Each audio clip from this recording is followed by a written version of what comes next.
Muli ng isang sumisikat na batang TikTokerist.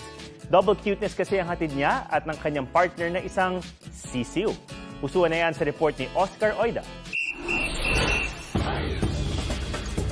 Gigil sa paggiling pero may mas piyang gigigilan ang cute na batang yan. Pet niyang sisiw na nakakaaliw.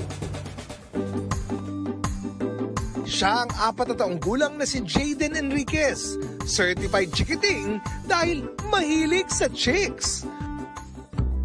O, ganyan nga, oo. Yan. Tayo ka na. Yeah. Ano ba gagawin niyo? Sasayaw kayo? Hindi social. Sasayaw. Walang magiging chicken nuggets dahil enjoy makipaglaro itong si Bagets. Kwento ni Mami Diana, unang nagkaroon ng sisiw si Jaden nang pasalubungan ng lolo nitong mahilig ding mag-alaga ng manok. Pero namatay ang mga ito at nang mabigyan ulit ng sisiw, pinangalanan niya itong Ketchup.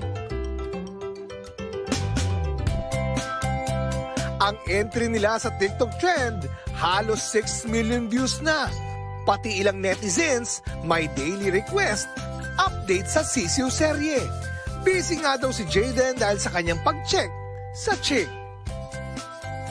Oscar Oida, nagbabalita para sa GMA Integrated News. Yan po ang State of the Nation para sa mas malaking misyon, para sa mas malawak na paglilingkod sa bayan.